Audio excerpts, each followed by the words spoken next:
Hey everybody out there, my name is Dragnix, and these are my first thoughts on Nier Automata.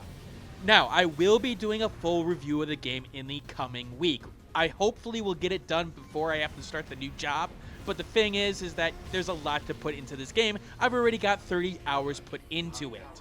But considering it comes out today, I felt like, hey, maybe I should get my first thoughts out there, very similar to the Final Fantasy 15 review that I did about 2 months ago. But before I begin, you should know that this copy of the game was obtained via the Partners Program via PlayAsia. PlayAsia, you can find games, you can find import copies of games, as well as anime and related content there. I do have a Partners Program with them, I do have a coupon code, as well as an affiliate link for this game in the description below. If you decide to pick up the game, you can use that affiliate link to help out the channel. But like I said, this is a first thoughts, even though it's 30 hours. So if you're looking for a more complete review, you're gonna have to wait a little bit until I beat the game. Why tell you this? Because of FTC guidelines, as well as the whole morals thing, you know? So let's start off with this. Is Nier Automata any good? Yes, it is. This is a Platinum game, and the little touches they put on presentation, on combat, on things like that, are present here. Now, in terms of my usual scoring scale, my buyability scale, right now Nier Automata is sort of in the 85-88 range. That doesn't mean it can't get better or can't get worse. Again, I haven't beaten the game. There's things like the plot, whether it goes through the entire way and is interesting and has a good ending, so that could easily change. But right now, it is a solid buy, although I don't think it is as flawless as several people are making it out to be. So let's start with some of the game's strengths. The combat system. Now this shouldn't be a surprise because this is Platinum Games' strong suit.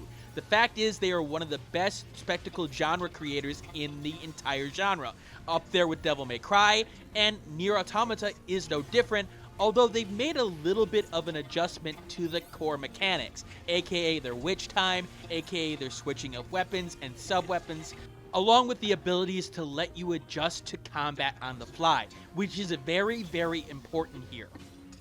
Now, for those who've actually played the game, this may come as a surprise, but the strongest element of this combat is its positional combat. Not its spectacle combat, not its combos, but the way you position yourself in battle and how that affects the way that you go about things. This game punishes you for being out of position. Now, you do have ways to get back into position or to recover from bad positioning with the dodge witch time mechanic. But the thing is that only goes so far. You'll dodge again, and then all of a sudden off screen, somebody will hit you, and you'll be like, oh crap, I was in the wrong position, because I knew that enemy was there, they didn't sneak up on me, but the fact is I put myself into a position that I couldn't see them while I was combating all these other soldiers. This is pretty evident when you look at the difficulties that Platinum has provided here. On normal difficulty, yeah, you take a little bit of damage when an enemy hits you, but the bigger thing is, you have a lock-on. You can actually focus in on one enemy and start to do damage with it, and it helps your positional combat. In hard mode, you do not have that feature, and it makes a huge difference in this combat. Quite frankly, I had to bump myself down from hard on several occasions because I wasn't adjusted to the difficulty that the hard mode provides in this game. And that's not the secondary hard mode, that's not above hard, that's the actual regular hard mode. Which was a surprise to me because, hey, I beat Bayonetta 2 on hard. I felt like, okay, I should be sort of adjusted to Platinum style. But they've made enough adjustments to give me the challenge in hard mode, and I really do appreciate that. The way that you have to approach combat is one of the strengths that Nier Automata has. You can't just slice and dice the same way through every single enemy. There's too many factors that you have to take into account. Their bullet patterns, the way that they dodge, the way that they will attack you or be aggressive or passive. There's a lot of complexity here that I really enjoy because it makes every combat sequence feel like something new. Take the bullet hell mechanics, for example. Yes, you have bullets flying from left to right, and you got light orbs and dark orbs. Light orbs you can seem to destroy, dark orbs you can't. But then it introduces a twist about a third through the game. Now you get enemies that will bounce them towards you. They will actually throw them up high in the air and you'll have to wait until they come down. It's those little adjustments that keep the combat fresh over time that really, really add to the game. Because hey, it's like, oh, I want to see what happens next. What are you going to throw at me this time? Then there's the character customization. I'm not talking costumes. I'm not talking the way that, 2B makes her hair. I'm talking about how she fights. You have 2 weapon sets that you can bring into battle, and those can have 2 weapons within each of them, a light attack and a heavy attack. For light attacks, you'll have things like, small swords, but you can also have a heavy weapon in there that will act a little bit lighter than if it was in the heavy slot. These combinations of weapons can really change up the gameplay. Having a heavy weapon and doing a lot of damage in the light attack spot, but then going a little bit quicker with a little bit more hurting damage in the heavy spot is effective, but it's also true if you switch the weapons in terms of those light and heavy spots. You also have pod weapons that can range from a sword that spins around you that can do constant damage but has a little bit of a lead up time to things like a laser that will do massive damage, but the thing is that you got to be very careful at how you aim it. Each of these weapons have a specific niche, have a specific purpose, and being able to switch to 2 on the fly is rather enjoyable because, hey, you are going to run into situations in the same combat where you're going to need that laser, but you're also going to need that hammer too. I also like how they took the ideas from Transformers Devastation and implemented the ranged weaponry a little bit more effectively in Nier Automata. The thing is that I always want to go close quarters in games like Bayonetta 2, and even in Transformers Devastation, yeah, the ranged weaponry was great, but it just didn't compare to the actual close quarters combat. Here, the ranged weaponry makes a huge difference. Being able to go a little bit back and being able to hit enemies from afar is an effective strategy, especially depending on the enemy type. You actually have to use the ranged weaponry, especially the laser and the missiles, where you need a little bit more time to actually aim your shots. Unlike the recent Berserk Band of the Hawk review I did, I felt like Platinum took the elements of what they've learned in the genre and pushed this genre forward in a different way. It's not necessarily better than Bayonetta 2, but it's great in its own way, and I think people who love the options in battle are really going to love this game. But the coup de grace is the chip implementation in the game. So you can select one chip of 3 at any time. In that chip, you have memory locations, up to 128 depending on upgrades. And in those memory locations, you put programs, aka items that you find in the world. These programs cost a certain memory amount, but for that program that you install, you'll get a specific buff or ability. For example, you may be able to up your melee attack, melee defense, ranged attack, so on and so forth. But you may have more abilities that are a little bit more out there, like a counter ability, or the ability to revive yourself 20% of the time when you die. The strength of this is twofold. First of all, the abilities that you get aren't necessarily just the buffs and regular added abilities. You also have your basic abilities in there. The ability to see enemy health, the ability to be able to see when your skills are available to be used again. You can take that out of the chip if you so desire. So you can make an entire build based off of strength, based off of doing melee damage, range damage, and completely forego things like being able to see the enemy's health, being able to see your own health. It's that level of customization that I really actually admire here, because you really can make to be your own android. And the fact is, you can upgrade these chips via a upgrade system. You can combine chips together to make them more powerful, a +1, a +2, a +3, so on and so forth. But the thing is that you have one little gotcha in the end. If you die, that chip stays on that android's body while you're downloaded into another body. That means that you have to get your body back in order to get all those chips back, and you don't have those abilities when you die.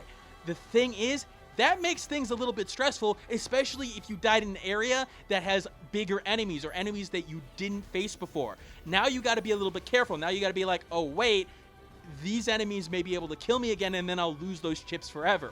And so you're sort of going back and forth and like, oh shit, I need to figure out how to deal with this. Maybe I use a whole different chipset so that I can get to that body. Maybe I go faster. Maybe I'm a little bit harder to see, so on and so forth. Platinum has been able to do something that I think a lot of games have struggled with in the open world genre. Make an equipment system and an upgrade system that feels meaningful and something that you really want to focus on. A lot of the games, yeah, they're little buffs here and there, but they really don't feel essential to getting through the game. Here, it absolutely does, especially at harder difficulties, and you really got to think about how you play and how you can help yourself in terms of the gameplay. Now, sadly, the story is not as strong.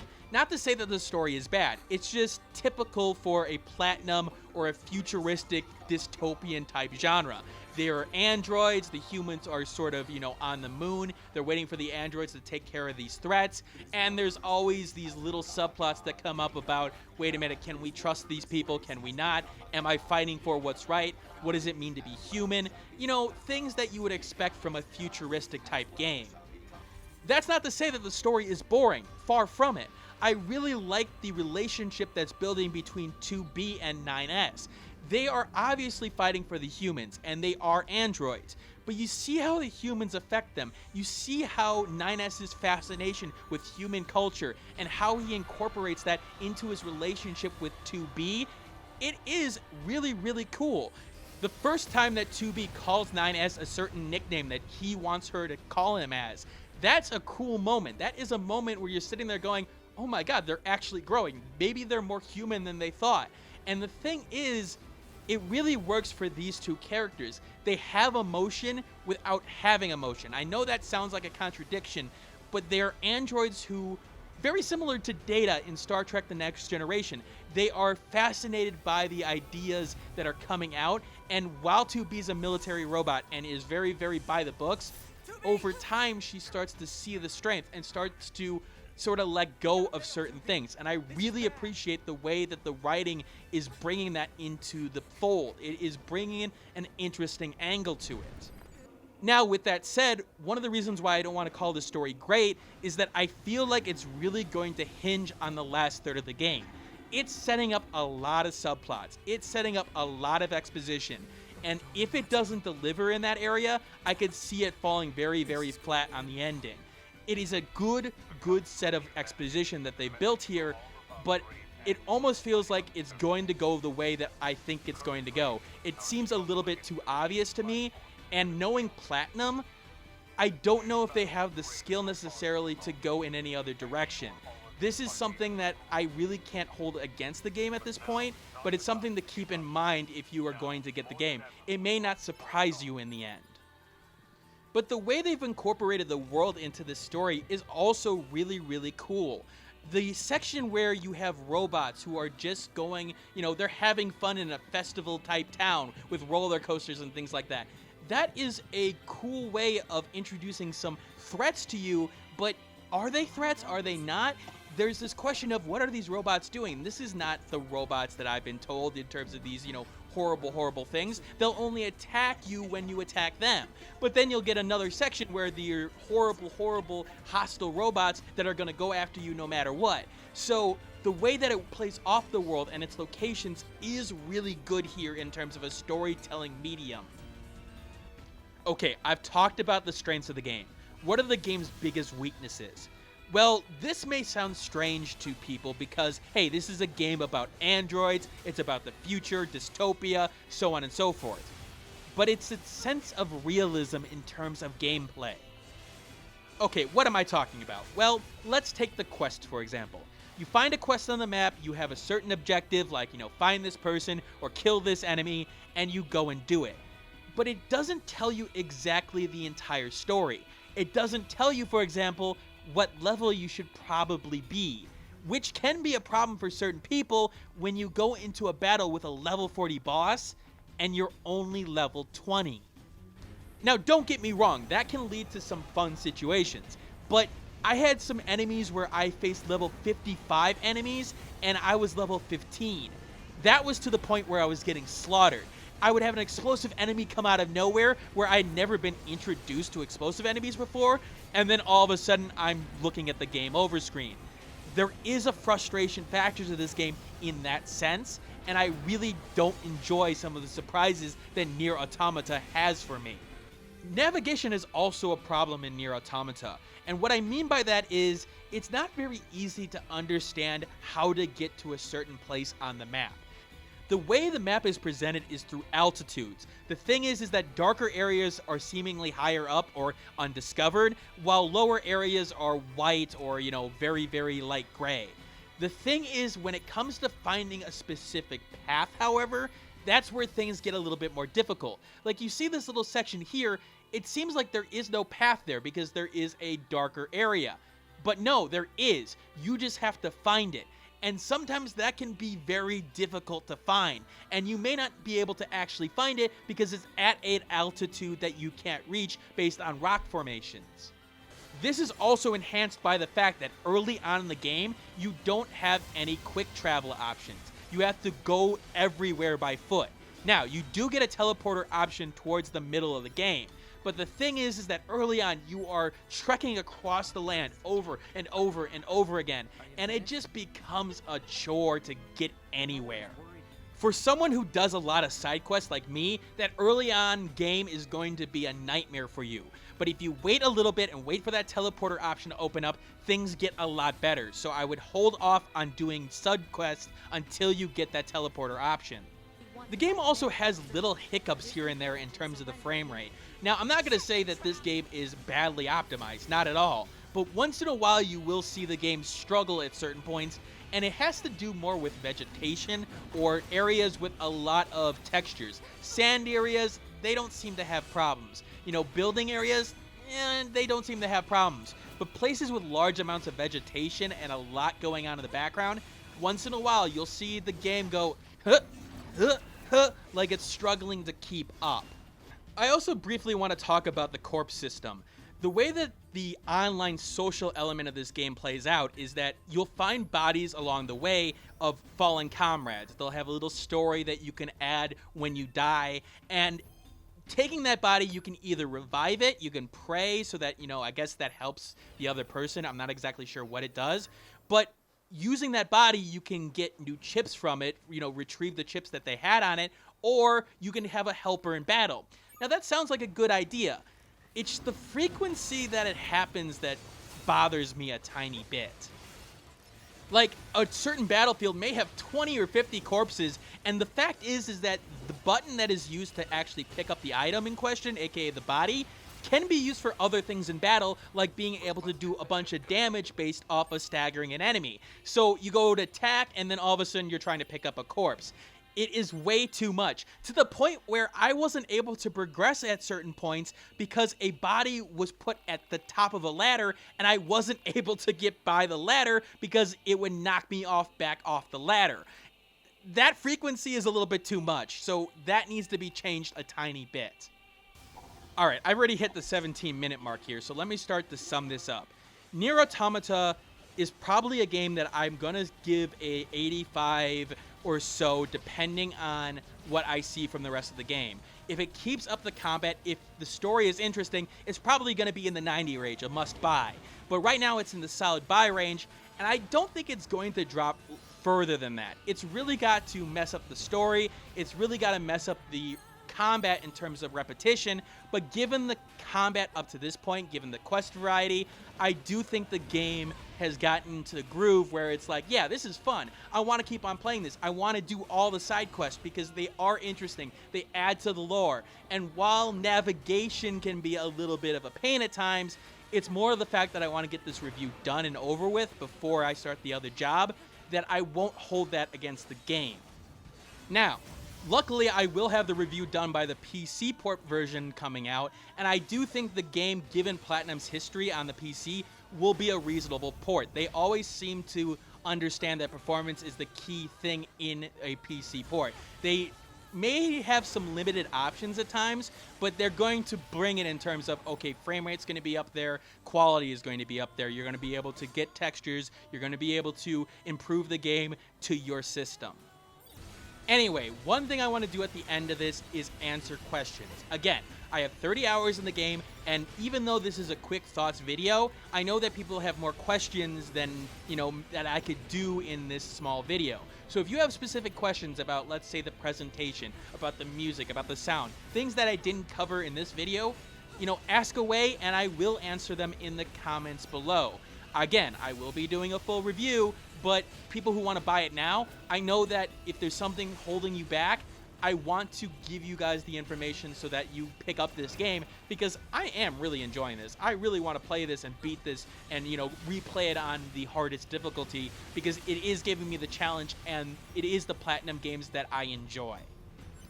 Anyway, this is Dragnix signing out. You will see the review as the next video on this channel, and as always, keep on gaming.